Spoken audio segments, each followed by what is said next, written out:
Good afternoon. Can everyone hear me okay? All right, please continue to eat as we start our presentation for this afternoon. Thank you all for coming to our 2023 State of the City Address. My name is LeaAnn Petersen. I'm the Director of Public Affairs for the city, and I'm very grateful for you all being here today. As we get started, I'd like to first, Robin, don't run away. Robin Linio assisted us today, and she made sure that everyone was invited, received their RSVPs, the name tags, and the raffles. She did a wonderful job. Can we all give her a round of applause?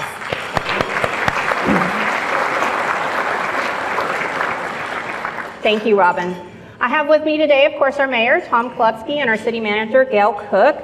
So to kind of kick things off, Thom, how long have you been with the city? Well, I've been with the city, I guess, 17 years, doing some function. I started out with master plan, comprehensive master plan, back in like 2005, 2006. I spent a couple years on Planning and Zoning Commission and 2 terms of City Council, and now 6 years so far as mayor. I've got 2 more years left on my last term. I think it's 2 years, 3 months, 15 days, and a couple of hours. But anyway, I have some history with the city. So tell us, Thom, are you going to Disney World after your term's over? I hope so. All right, I think I am at Disney World most of the time. Yeah. A little bit of a roller coaster, to say the least, right? So I also have with us today is Gayle Cook, our city manager. And Gayle, how long have you been with our city? So I've been with the city now this time about over 22 years. Earlier in my career spent about 4 years, so altogether around 26 years with the city. Thom, she has you beat. I guess she does. All right. She's a lot older than I am, though. I'm not sure I believe that one, Thom. All right. Mick, would you please cue up our video? Seabrook is my hometown, a charming coastal town on Galveston Bay. It is where all my friends love to play. I recommend walking the trails. You are sure to find beauty in all the small details. You know what I like most? Watching the sailboats on the coast. Dad says our town is growing just like me. What a sight it will be, I guarantee. Just look at that bridge. It is getting so big. Imagine the view from the top. What a wonderful thought. Our public servants, police, fire, and EMS, are truly renowned. They are responsive, innovative, and fiscally sound. My neighborhood playground was built by our crew, and I hear a new one is coming in a week or 2. Are you hungry? I am. Let's come up with a plan. How about some crawfish or a gyro? Pasta? I know Mom would want some salsa. After lunch, let's hit the shops. We will make all the stops. From waterfront views to miles of trails. The small town charm really does avail.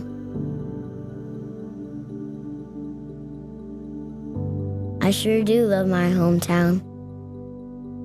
And I bet you do too.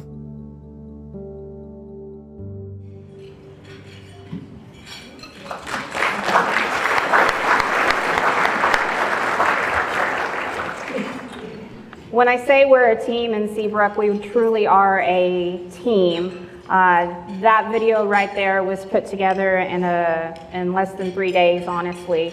And we had the help of one of our municipal court employees, Amanda Carlisle, wave if you will. That is her son, Trevor, who read that poem to you all, and we're very grateful for him doing that for us. So give Trevor a round of applause, folks.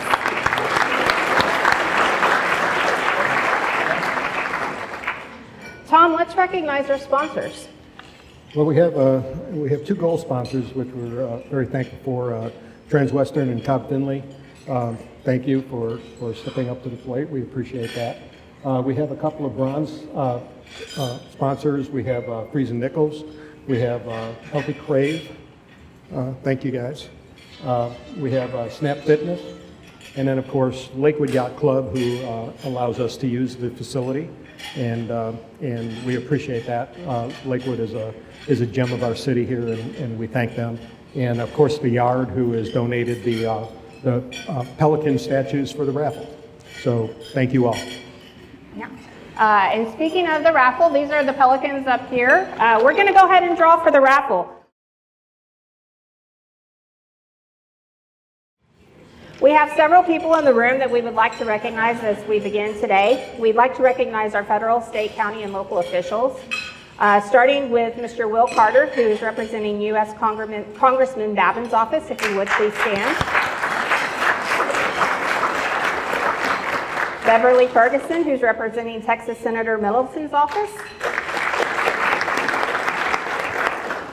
Don McDonald, who's representing Texas Representative Dennis Paul's office. Thank y'all for coming today. We'd also like to recognize the mayors who are in attendance today. We have our Deer Park Mayor, Jerry Mouton. City of Kemah Mayor, Carl Joyner. LaPorte's Mayor, Mayor Lewis Rigby. And our mayor at Morgan's Point, Michelle Bechtel. In addition to all of these public officials, our boards and commissions really make Seabrook run. Oh, did we miss one? Yes, Jeff Wagner. Two. I'm sorry, they weren't highlighted, so I can't take that. Who do we have? Pasadena, Jeff Wagner. John Keeney with Taylor Lake Village. Jeff Wagner. Jeff Wagner with the City of Pasadena, Mayor. And Deer Park. You know, I'm not going to put it past Tom that he might have done that intentionally. Deer Park. I just want to say something. You know, this group of guys, we're pretty close. We do a lot together, but they're my mentors, they're my friends, and I appreciate each and every one of you. So thank you very much.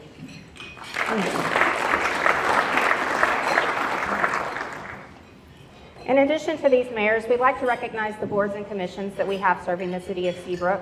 I'm going to read the boards and commissions, and if you are on one of these boards and commissions, please stand and hold your applause until the end. We have the Board of Adjustment and the Building and Standards Commission, our Charter Review Commission, Ethics Review Commission, Civil Service Commission, Master Plan Review Board, our Open Space and Trails Committee, our Economic Development Corporation, and our Planning and Zoning Commission. Give these folks a round of applause, please.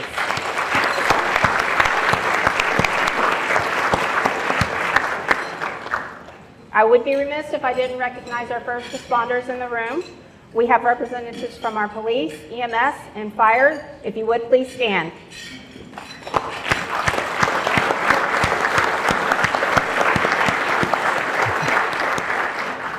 We also have our partners from around the lake and bay. And if you would, please stand as I call these organizations: Clear Lake Chamber of Commerce, Bay HAP, Baytran, Economic Alliance Houston Port Region, and the Bay Area Houston CDB. Thank y'all for your partnerships.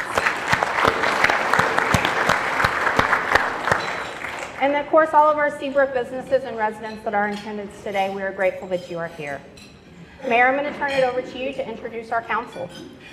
Yeah, the city, the city wouldn't be the city without my city council. They're a tremendous group of people. They put in a lot of hard work and a lot of time, and we certainly appreciate everything our council does. Of course, we have my Mayor Pro Tem, Buddy Hammond.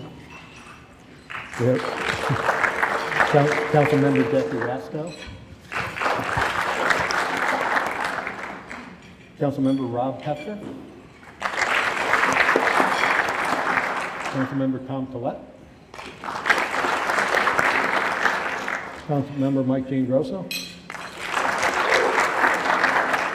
And not being able to attend and be with us today, Councilmember Joe McCall. Also have a couple dignitaries in the room. We have former Mayor, there he is, Gary Manoa, and former Mayor Jack Friday, way over there. And of course, I'd be remiss if I didn't mention the most important person in this room is my wife, Tamara, who has put up with this for the last 17 years. so I appreciate it, and thank you, I love you. I completely agree with that sentiment, Mayor. Gayle, let's talk a little bit about the city leadership that we have in Seabrook. Thanks, LeaAnn. One person that's missing today is my assistant city manager, which is Sean Landis. He's also serves as our director of community development, which a lot of you in this room work with. He's unable to make it. His daughter's getting married today. So he is one of our working directors. We're a small city, and all of our directors do a lot. I'd like to recognize, if you're a director with the city of Seabrook, if you'll please stand. These folks provide the leadership and guidance for our employees. So all our directors, if you would, stand up. I think we've got a good number of them.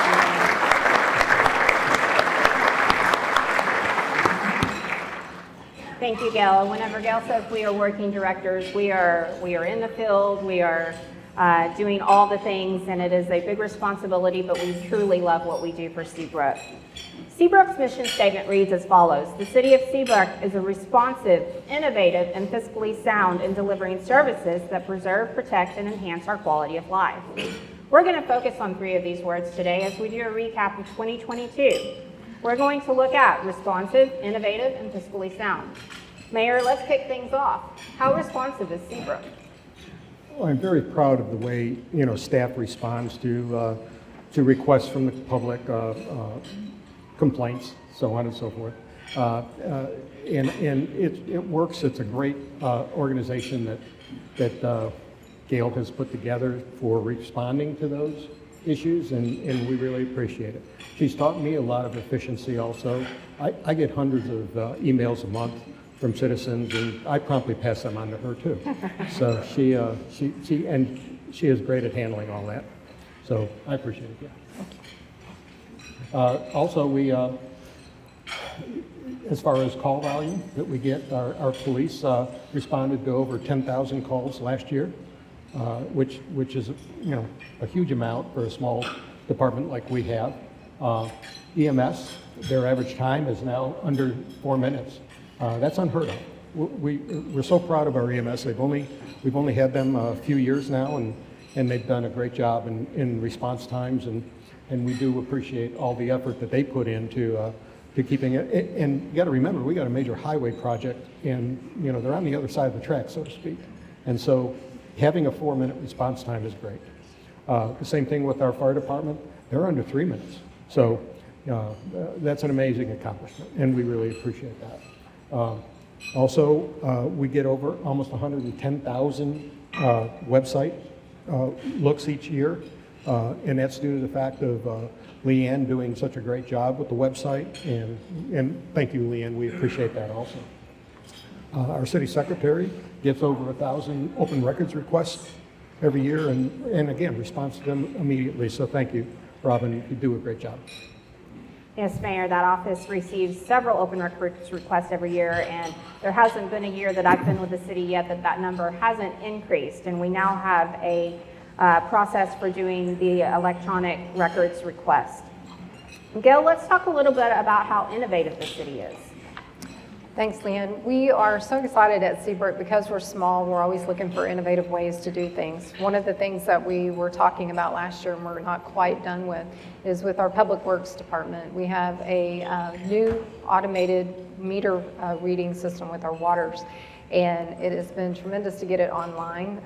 Public Works came to us many years ago trying to get this, and With some partners, Amoresco, we were able to get this on board, and our departments now are able to, in real time, identify leaks of our most precious resource, and we've been able to get most of our customers aware of the software and the power in their hands that they can do to make changes in their own residence or own business. So we've been excited about that.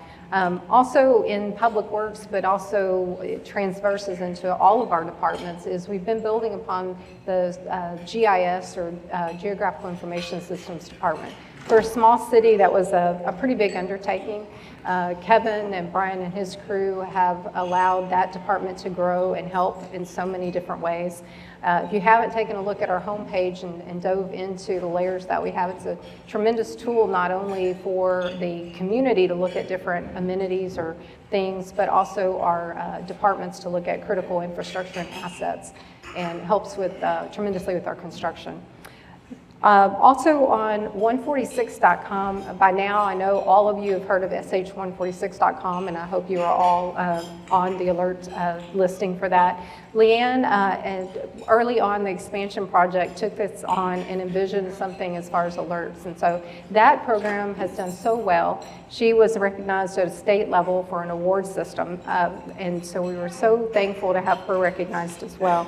And finally, our police department just kicked off becoming a partner with the region of the Flock network, or the automated license plate readers. And so that's been a new addition for us getting into that network. So wish we could talk about all of our departments, but these are just some highlights. So Yes, definitely kudos to all of our departments and the innovative technology that they are using to do their jobs daily. Mayor, let's talk about how fiscally sound the city of Seabrook is. Well, of course, that's one of our biggest concerns every year is, how are we financially? It's incredible that we have now received, for 43 straight years, a excellence in financial reporting for the last 43 years. That's a pretty big accomplishment. The city is 60 years old. I'm not quite sure what happened in the first 17 years, but it looks like we got it right finally. So we're very proud of that. Thank you, Mike. You've done a great job at that department. We've seen a 27% increase in our sales tax since 2019, which also is an amazing fact due to the fact that we've had the construction. We lost 43 businesses on 146 during the taking, and we also had COVID. So it's really an accomplishment to increase the sales tax by that amount of money when we face such odds of doing that. We've gotten numerous grants. Of course, we'll talk about it a little later, but our sewage treatment plant grant of $32 million was a great gift. Everybody here probably knows what happened during Ike, and that was a huge accomplishment to get a $31 million grant for a city our size. We've also got $4.2 million from the American Rescue Act that we have put into a lot of resiliency, and that was from the county, and we do appreciate it. Just not enough, but I'll be getting with you in a little while, Jose. We'll work something out. And council has lowered the property tax over the last 9 years. Every year for the last 9 years. So thank you, council. It proves that the city is financially secure when we are able to do projects like that, and we appreciate it. We've also had over $750,000 worth of new building permits issued this year, which means that people want to be here, and that makes us excited for the future of Seabrook. The future of Seabrook is very exciting, Tom.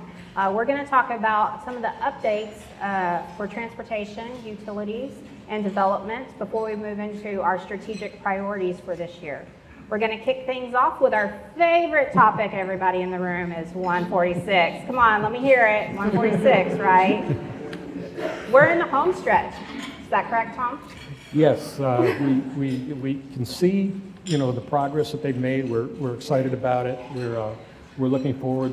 They're giving us a timeline of being substantially complete by the end of this year. Last quarter of this year, we should be able to use the highway. We kicked it off 4 years ago. As a matter of fact, last month, something just came up on my Facebook about a groundbreaking that we had over in Kemah, and when they started the project, and it's been very speedy since then. So we appreciate all the work that TxDOT and Weber have done. I got a feel for our citizens, and it's been a long grind, but we see the end in sight, and we're going to see a lot more. Even though the highway will be usable, we have more projects coming on it. We have a beautification project that Gayle here talked about in a second, but it looks like it's coming to a close. Thank God. Yes, thank goodness for that. Substantially complete by December 2023. I'll take it. Gayle, what's the next steps with the 146 project and the Green Ribbon project? So this year we had some exciting news. TxDOT, our partners, entertained the idea of moving a lot of our beautification efforts, which included landscape, bollards, and different things that's going to go around the highway, into a grant program called Green Ribbon. So the city is able to recognize their partnership on the funding level to complete that. Some of the elements that you haven't yet seen, you're seeing some of the beginning parts where we've got the sail motif, the logo. We'll have nautical bollards that'll be put underneath the underpasses. We'll have a unique system underneath the overpasses. Instead of grass or pavers, we'll have a unique two-tone riprap material, in addition to unique stars that are going to go underneath the overpasses. So we're excited about that, in addition to the landscaping package with the Green Ribbon. It's going to be absolutely beautiful, Gayle. We've come so far in the last 4 years. Have y'all noticed that the red bluff lanes are open? Anybody excited about that one too? But Gayle, that's not all. Let's discuss briefly the North 146 expansion, which is to our north in LaPorte. Mayor Rigby. We're looking. Yeah. Yeah, we're looking to you, Bubba, to keep that road moving. So LeaAnn, we're right. We'll be wrapping up at the end of this year for this particular TxDOT project that terminates at Red Bluff Overpass in our limits. But TxDOT has begun, set up a new construction camp at Red Bluff with Williams Brothers that will be starting the project from the beginning of Red Bluff Overpass down to Spencer Highway. So our community partners in our neighboring cities will begin to share with a little bit of the construction woes. But for Seabrook, we would like to, for our residents, say that we've got a couple of improvements, a little headache yet to come, but we've got an intersection that's kind of a mess at 146 and Old 146 and Red Bluff. That's part of this project as well as expanding lanes on the overpass. So it's another construction project, but when this is all done, we've got some great connectivity. Thank you, Gayle. Roads are just one part of our infrastructure. We're going to talk a little bit now about our utilities. We mentioned earlier today about the grant on the wastewater treatment plant. Tom, let's talk about that project and how far we've come. Well, the project at this point is about 63% complete. It was a monumental project. Who can take their wastewater, turn it 180 degrees and go 3 miles up the road in a different direction? And the old saying is, stuff flows downhill. and we buck that trend. We're reversing the flow of our entire city to turn the other way. So it was a massive undertaking. And as hurricane season approaches, everybody knows how much of an issue that project is. Hurricane Ike prevented our citizens from coming back into the city for days, which wasn't a good thing. And Gary, you fought that whole issue. This is a major accomplishment for the city, is to harden that infrastructure for that wastewater treatment plant. And I can't thank our state and local officials who helped out on that. Of course, Congressman Babin, who went to FEMA's office to lobby for us on that grant. Senator Larry Taylor was a big part of us getting that grant. And of course, State Representative Dennis Paul and of course, our engineers and staff that did a wonderful job to get that project moving. So thank you all. We Yes. appreciate that. Definitely, thank you for that. And speaking of hurricanes, it's right around the corner, our storm season is. And we're proud to announce that we have some completion of a few drainage projects around the city. Yeah, let's talk about those briefly. Yes, we are very excited that we partnered here recently with Precinct 2 in Harris County to have some leveraging on some funding to get a large project done in our Baybrook and Seascape subdivision. So this has increased our capacities on culverts and outflow from that subdivision, and that just wrapped up. Another project that was a little difficult for our community members, but great returns on the investment. So we're so appreciative of our partners at Harris County, so thank you. It's not enough. That's the new theme of our State of the City. It's not enough. In addition to our utilities updates, we have some parks and pedestrian updates that we'd like to bring to you today. As you all know, we have been talking about hurricanes, and unfortunately, Hurricane Nicholas destroyed our 1,000-foot fishing pier at Pine Gully Park. But we're moving forward, and Tom, can you give us an update on that project? Well, we of course, everybody understood that Hurricane Nicholas, although it wasn't a large hurricane, it was pretty destructive along the waterfront. The wave action really tore up all the piers along the bay, including ours. And so we looked at some grants. Harris County Precinct 2 again came through and gave us $500,000 to help reconstruct it. We're trying to harden that. We're trying to make it more sustainable. We keep on replacing that pier after every storm, so we're trying to make it storm-proof as best we can. So we went out to design. The design came back. Council will be reviewing the bids here in the next couple of months, and we're still looking for more opportunities in funding. It's way more expensive than what we were given, but like I said, we'll be back. And anyway, we're proceeding with that. That's a huge asset to the city, and it was very popular pier. So we're working on it. Thank you, Tom. Pine Gully is such a beautiful park, but it's not only the park that Seabrook has to offer. We have several parks in our community, and we've been working to upgrade the playgrounds at several of our parks. Gayle, let's talk briefly about some of the park improvements that are happening around town. Yes, we every year, or try to every year, do a citizen survey. And so part of what we hear every single survey is how much we love our parks. And council has taken that priority. So this last budget, couple of budget years, we've looked at starting a process of replacing our aging infrastructure on the park side. Wildwood here across the street was our first one, and Friendship Park is now due for another upgrade here in the next couple of weeks as well.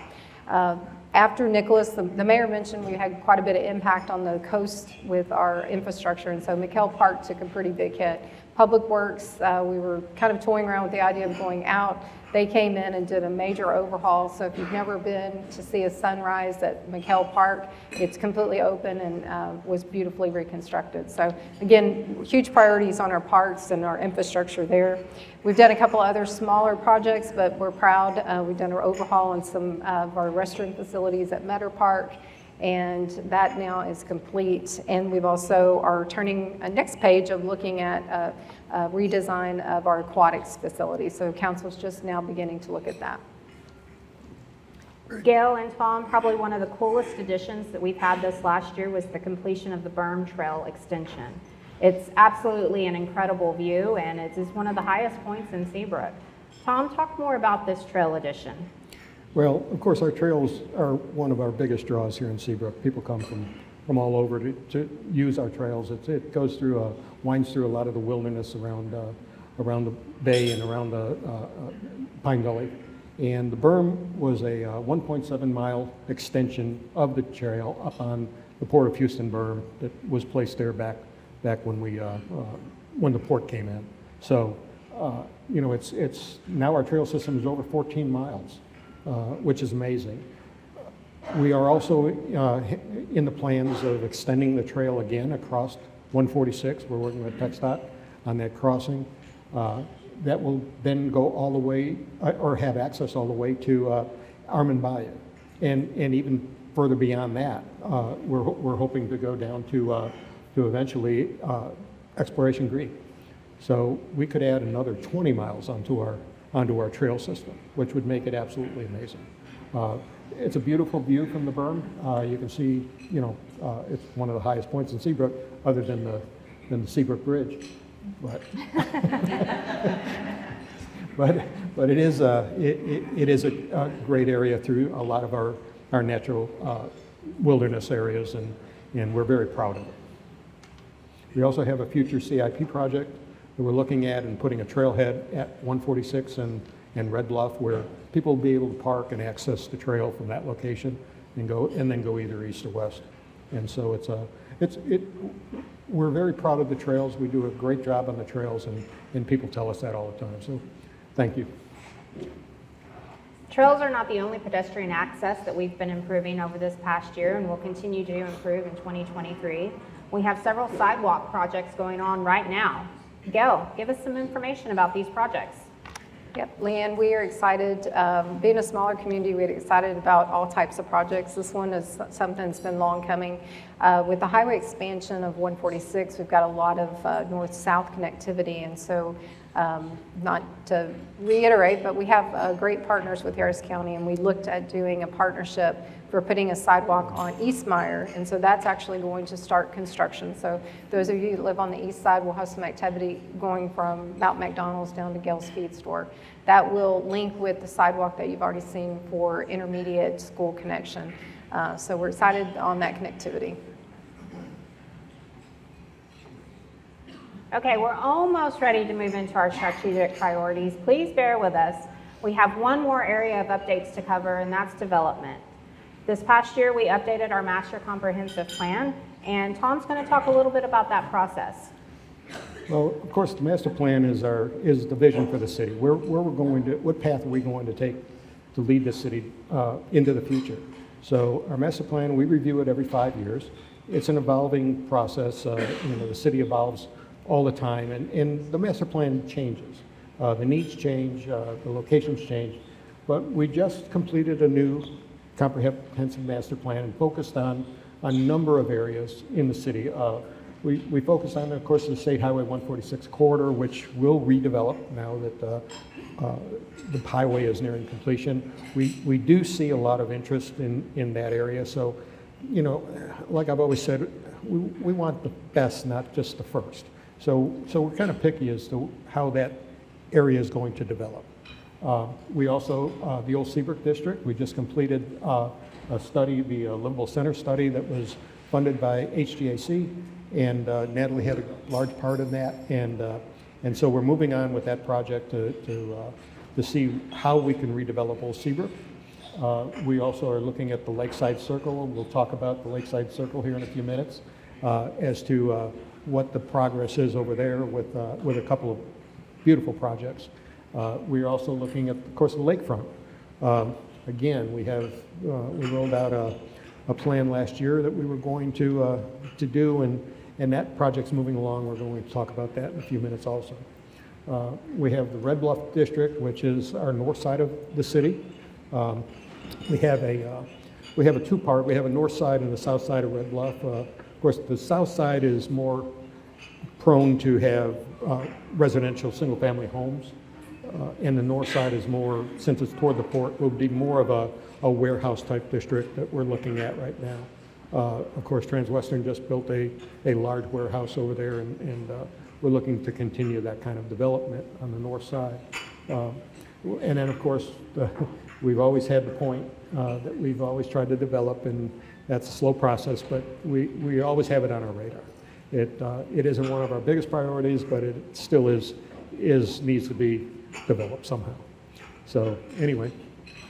3 of these districts that you mentioned, we're going to dive into just a little bit deeper, and that includes our 146 corridor, our Lakeside Circle area, and our Lakefront district. Gayle, let's talk about the 146 corridor and what we're seeing develop along State Highway 146. Thank you. LeaAnn, we, with the last update, broke 146 corridor up into 2 zoning districts. So our south is a little bit more distinct than what we call our main district going up north. And we did start to see this last year some really good projects that start to come online. We've got 28,000 square feet of retail at the Commons in front of the luxury apartments at Towers that's now been activated. We've got a second part of that coming online here very shortly. And then as we move down, we are going to talk about the Edge a little bit. But the pad sites have really started to get some activity throughout our community. So we knew with the expansion there would be a bit of a delay, but the corridor is with the corner slots, particularly on our commercial pad sites on the corners, getting quite a bit of activity. So a lot of what we envision for these, especially 146 districts, is starting to come into play. The other two planning districts that we'd like to discuss include the Lakeside Circle area, which is our favorite traffic circle in the city, and the Lakefront District. Tom, let's talk about these two some of the developments that are going along these planning districts. Well, as everybody heard last year, there's a major development going in around the circle or near the circle. Of course, the Edge at Seabrook. Seabrook Town Center is a huge project. We're so proud of that project. It's a 320-unit luxury apartment complex. And included in that is 10,000 square foot of retail space around a central lawn area, so to speak, a park. We'll call it Central Park, and that'll be a huge addition. We also have some retail up against 146, which would be beautiful for some pad sites, restaurants. I know the developers are working very hard to bring that project in. I understand it is in design. Is it in permit? I believe it's in permit. Anyway, so that'll be a huge project and very needed for the city. It's going to be beautiful, believe me. And we've seen the renderings, and it'll be a great addition to the city. We also have Seabrook Plaza, which is our two hotel convention center type project on the lake. It's of course, we've all heard the word Margaritaville. It is encompassed by Margaritaville, along with a extended stay hotel called One Particular Harbor. Huge project, beautiful project. You see the renderings, and it's going to enhance the city greatly. When you mention the name Margaritaville and that group, it's very exciting. It's probably $170 million project coming to the city, and we will be very proud of it. It's a convention center, 4 new restaurants on the lake, along with the 2 hotels, multi-story luxury apartment complex, and all on a 700 car podium garage. So it's going to be just absolutely a beautiful project, and we can't wait for that to get started. I understand that's in design too, right? Or hoping nearing completion. We also have another project on the lake. If people here are familiar with the project that was, what was the name of the restaurant? Highland. What's that? The Highland. Yeah, the Highland Village. What was the name of the restaurant that was used? Louis on the Lake. That project is about ready to kick off. It came to council a few weeks ago, and we're looking at another luxury apartment along with restaurant there on the lake. So we're proud of what's coming. People are interested. People want to be here. Seabrook is a great place, and we're very proud of what we have and how people think about Seabrook. And Tom, it's not only the large developments that love Seabrook, it's our small businesses that love Seabrook as well. And we're very proud of the small businesses that we have in our area. We have some new small businesses that just recently opened that we'd like to highlight. Donald's Donuts is back. This is one of the locations that was destroyed or had to be removed during the 146 expansion, and they are back. They are at the Commons in front of the towers. We have Sunny Seafood that opened this past year, and it's crawfish season, folks, and they have crawfish. You need to go check it out. Athena's is a new Greek restaurant located where Americano was located. Zane's Barbecue is also opening up at the Commons in front of the towers. Sunshine Bakery is open in Pelican Plaza, and they have really great cheesecake. And we have 2 new boutiques, Alice Paul's Boutique by Kelly Antoinette and Oleander's on Main Street in Old Seabrook. That's just a few of the small businesses that have opened this year. So I just said the word cheesecake. Have y'all had the cheesecake? Is it good? Can somebody save me a piece, please? All right. I can't wait to try it, but we're going to finish up our program today talking about our strategic priorities for this next year. We launched a community survey back in January to gather input from the community on what they would like to see and the direction that they would like our council and leadership to take. From that, we held our annual strategic planning workshop in February, and we got together with council and the leadership of the city and discussed what our strategic priorities would be. Based on the input from the public, we identified the following five focus areas. We have economic development, infrastructure, quality of life, engagement and branding, and city services. Mayor, let's kick it off with economic development. What's on the horizon? Well, the survey again, year after year, shows that the biggest need in the city is a new grocery store. We have talked with numerous grocery stores in the area, and so far, not a lot of luck. But we are focused on a new grocery store, and a lot of people want diversity, want choice, want options. We do have a very nice grocery store, but people want something new and exciting and different. So we are still pursuing that, and again, that's one of the out of all the survey items, that's the one that the line goes out this far. So we are focusing on that, and hopefully we'll be able to help that along a little bit with some incentive money. One of the other things we have is signage. With the new highway and the new exits, and there's going to be some confusion at the beginning of how do we get where in the city. So we want to roll out a wayfaring type program, a signage program that will enhance the city, both with our identity and our branding, but also with how to get around the city. Where's our parks? Where's our businesses? And we want to do some promotional work there. So that's all under the economic driver. People need to find our businesses and need to be able to get to them. And there will be some confusion in the beginning. So we're working on that. Gayle, I know we talked a lot about infrastructure today, but it's not a topic that's going to fall off our priorities anytime soon. Let's talk about some of the focus areas that we have around infrastructure. Yes, talking about the wastewater treatment plant, one of the items that kind of slides between park and infrastructure is we've got the old wastewater plant we'll decommission. That'll be our next project in Old Seabrook, and so we'll be looking at, for the park side, common space, green area along Main Street. We also are looking at aged infrastructure underground. We just celebrated our 60th birthday here recently, and so we are now having to look with our Public Works Department at a number of lines underground that are going to need some replacement. So that's a kind of a shift for us as we get out of the expansion mode into refreshing a lot of our capital.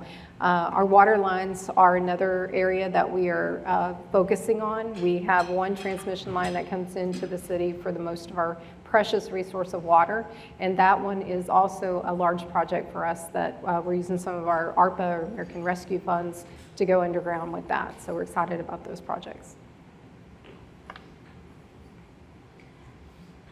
Tom, I know our community misses the boat ramp. TxDOT decided they needed that space to help build the highway, but we have not lost hope. No, TxDOT recently hired a consultant. It was part of the original need or request by the city when we lost it, for them to find a means to bring it back to the city. They are working on it. We're anxiously awaiting their report, which should be coming at any time. That's right. Yeah. And we'll wait to see what they have to say. It's not the fact that where the boat ramp is, it's the fact of where you park the trailers. after you launch a boat is the biggest problem. And under the bridge, because of the way the pilings were designed, it didn't look like there was going to be space for that. But TxDOT is working on it, and hopefully we'll get that straightened out. But access to the water is a major issue for us in trying to get the public access. So we did open a new kayak launch on Main Street in the slough, and we're working to get one at the bridge on Red Bluff into Taylor Lake. So we're looking for access anywhere we can find it, and it is a big, we're a coastal community. We need to have some ways for the public to launch. The boating community misses that ramp, and I know Kima's got the same issue. And Carol, you've worked on that with them, but as large as a boating community we have, and just look behind us, we need a place for these people to launch. And so it's a major concern and major priority for us to work on. We've also, working on our trails, like I said, we continue to do that. That's one of the community's main focuses that they like. And so we're working on that type of a project. We are working with TxDOT to continue to expand. And also, one of the other things, the beautification of the city, like Gayle said earlier with the green project and things like that, we need to continue to beautify the city. We've lived through this construction. Our city's been torn apart. And so we've recently hired some staff for some code enforcement, additional code enforcement for what the city looks like, and trying to clean that up and move forward. But we really need to do some work there, and we're working on it. Absolutely, Tom. Engagement and branding, obviously this falls within my realm. And so I'll kind of cover some of the things that we discussed on the community survey. It identified the need to communicate with our residents in new ways. And one of the new ways they would really like us to start communicating with them is via text message. So this next year, we will be looking at ways to integrate text messaging into our news and our newsletter, and other ways to get that information out to our community through text. We'll be working on a website audit. We'll be examining our website, seeing how it works, and basically taking it down piece by piece to then build it back up. And finally is our signage and inventory branding program. In addition to the wayfinding signs that we mentioned earlier during economic development, we'll also be looking at all of our city signs, from our street signs to our park signs, to directional signage, to our trail signage, and making sure that we have a consistent brand throughout the entire city. And speaking of technology, we're going to start with talking about city services. In addition to our website audit, we're going to do an entire technology audit where we're looking at all of the technology that the city uses across all departments and making sure that there is no overlap, or if there is technology that is underutilized. This is a really big project, but it's a great part of our city services initiatives. Gayle, let's talk some about our succession planning and cadet program. Thanks, LeaAnn. We recently went through our compensation study last year, carried on the city services theme, and now we're looking at succession planning. Much like most of the businesses out in the communities, municipalities are reaching a level where we have a lot of people planning on retiring. So we're looking at different ways to be able to train and prep up the next generation of city service in all our departments. One area that has struggled for all communities, I think, is our public safety, police officers. And so Seabrook is now branching off into the cadet program, and Seabrook Police Department was very innovative in coming up with joining that program. So we have 3 new cadets that we'll be hopefully commissioning this summer. Great. Gayle, and with these programs, these staff programs, I know that I've been with the city for 11 years now, and when I started, we had under 100 FTEs, which full-time employees, and I think, Yesenia, if I can see you, we have about 120 now, full-time positions. Yes, and we are outgrowing our city facilities. Tom, let's talk a little bit about what we're planning for the future for city facilities. Well, of course, with city growth comes staff growth. We have outgrown City Hall. Of course, it houses our police department, our courts, and of course city staff. And during hurricanes, it also is our emergency operations center. City Hall is in a flood zone. When they changed the flood maps, we became well into the new flood maps. So it's probably not a good place to have our emergency operations centers in City Hall.